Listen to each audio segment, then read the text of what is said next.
Hello everyone. तो 2D motion का question है ये, जे एडवांस में आया हुआ है 2024 में।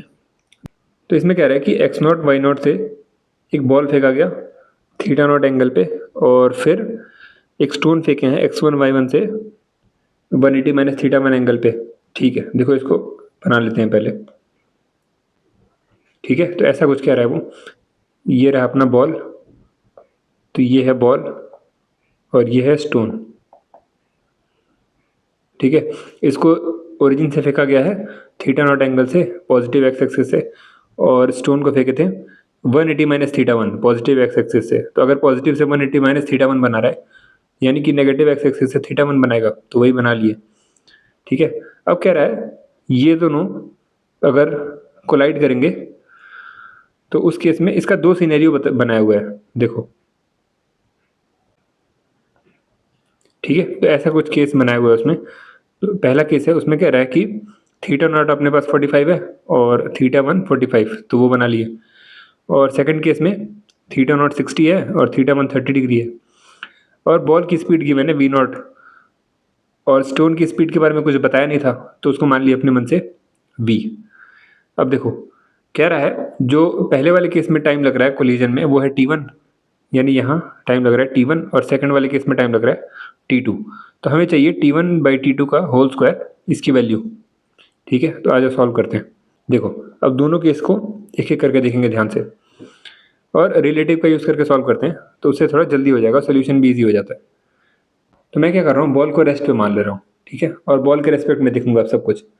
तो अगर बॉल रेस्ट पे आ गया, तो अब मुझे बताओ स्टोन की वेलोसिटी कितनी हो जाएगी। तो अगर बॉल रेस्ट पे है तो उसके रेस्पेक्ट में जो बॉल की स्टोन की जो स्पीड होगी वो हो जाएगी, ये बी नॉट आ जाएगा इधर नेगेटिव डायरेक्शन में, यानी इस डायरेक्शन में, है ना, बॉल के रेस्पेक्ट में स्टोन की स्पीड। और ये अगर एंगल 45 है तो ये भी कितना होगा, ये भी हो जाएगा 45 डिग्री। ठीक है, और बॉल कैसा हो गया अब, तो बॉल हो गया रेस्ट पे। ठीक है, अब ये देखो, अब अगर स्टोन को कोलाइड करना है किससे, बॉल से, तो यानी स्टोन को फाइनली इस पॉइंट पे आना पड़ेगा, तो स्टोन आ जाएगा यहाँ पे। और अगर स्टोन को यहाँ पे आना है तो उसका वाई में डिस्प्लेसमेंट, वाई यानी ये एक्स है और ये वाई है, तो वाई में डिस्प्लेसमेंट स्टोन का कितना होना चाहिए, तो ज़ीरो, तभी वो यहाँ पे आ पाएगा बॉल वाले पॉइंट पे। ठीक है, देखो, तो उसके लिए क्या किया जाए। अब मुझे बताओ वाई में स्पीड कितनी है बॉल की, तो क्या करते हैं, कंपोनेंट बना लेते हैं वेलोसिटीज़ का। देखो, यहाँ बना लेता हूँ मैं नीचे, तो ये रहा स्टोन। ठीक है, अब ये बताओ ऊपर वाली वेलोसिटी कितनी होगी। तो ये अगर v है तो v साइन 45 आ जाएगा ऊपर, ये हो गया v साइन 45। उसी तरह नीचे स्टोन की वेलोसिटी, ये v नॉट है, नीचे हो जाएगा v नॉट साइन 45, है ना। अच्छा, एक्सेलरेशन है क्या स्टोन के पास, तो ये नॉन एक्सेलरेटेड होगा। क्यों, देखो हमें पता है कि यहाँ पे ग्रेविटी है ना। अब मैं इसके रेस्पेक्ट पे देख रहा हूँ, बॉल के रेस्पेक्ट में, तो बॉल भी एक्सेलरेटेड था, यानी ball accelerated frame of reference में था ना। तो उस केस में यहाँ एक सूडो फोर्स लगाना पड़ता है स्टोन पे, और वो लगेगा अपोजिट डायरेक्शन में। तो स्टोन के पास पहले एक एक्सेलरेशन था नीचे की तरफ, लेकिन सूडो फोर्स लगाने की वजह से स्टोन का एक्सेलरेशन कितना हो जाएगा, तो ज़ीरो। तो स्टोन का एक्सेलरेशन अब कितना है, ज़ीरो। तो अगर एक्सेलरेशन ज़ीरो है तो ये भी स्पीड कांस्टेंट हो गई, ये भी स्पीड कांस्टेंट हो गई। तो वाई में ऊपर की तरफ डिस्प्लेसमेंट हो जाएगा स्टोन का कितना, तो v sine 45 into T one, speed into time. और ये क्यों कर पा रहे हैं, क्योंकि एक्सेलरेशन जीरो है वाई में, तो स्पीड इंटू टाइम से डिस्टेंस आ जाएगा। तो ये हो गया ऊपर इसका डिस्प्लेसमेंट, और नीचे तो v naught sine 45 into T one, और यही दोनों बराबर होना चाहिए अगर वाई में डिस्प्लेसमेंट जीरो करना है। तो यहाँ से t1 कैंसिल आउट हो गया और साइन 45 कैंसिल आउट हो गया, तो क्या मिल गया, यहाँ से आ गया v equal to V naught. ठीक है, तो ये तो एक कंडीशन सॉल्व की है। अब इसके बाद देखो, तो y वाला काम हो गया अपना।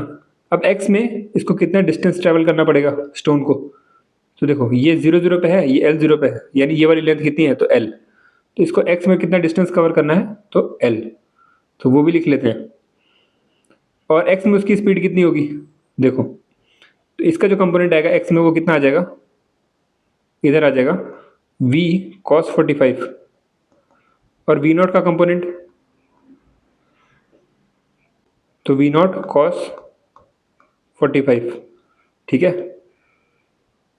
तो x में उसकी टोटल स्पीड हो गई v naught plus v cos 45 और डिस्टेंस के लिए इंटू t1, और यही किसके बराबर है, तो l के।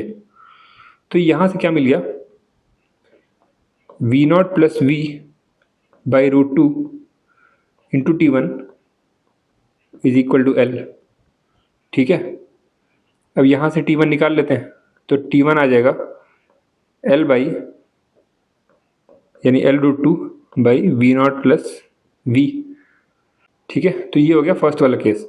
अब देखते हैं सेकंड वाले केस में, यही सारा कुछ निकालते हैं। देखो अब इसको फटाफट कर लेते हैं। यहाँ भी बॉल को अगर रेस्ट में मान ले तो इसके पास, स्टोन के पास स्पीड हो जाएगी इस डायरेक्शन में v नॉट, और ये एंगल कितना बनेगा, तो ये बनेगा 60 डिग्री, ठीक है। अब देखो फटाफट से वही सारा काम करते हैं।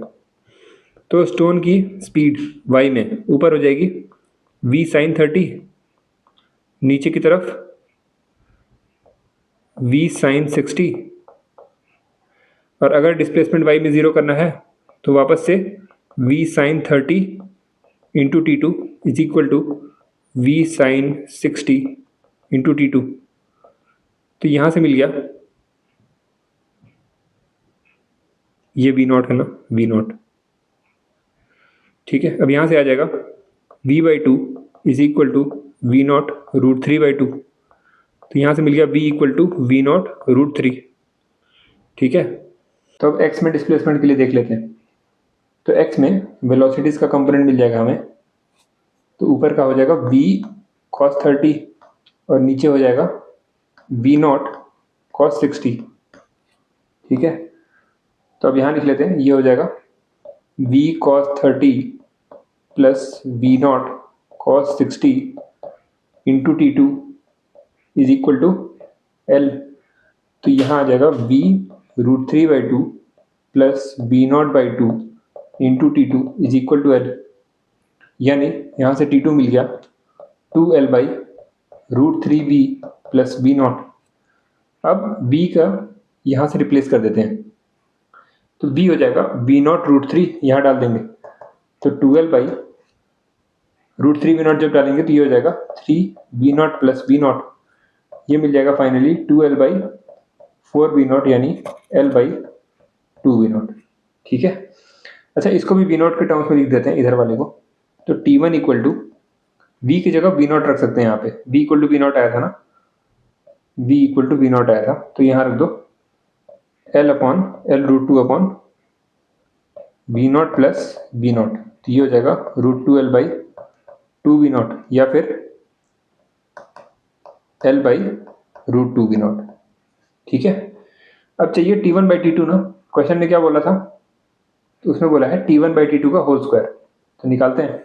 देखो T1 बाई T2 यानी T1 बाई T2, तो T1 कितना है, ये है L by root 2v not, और T2 कितना है, तो ये है L बाई 2v नॉट।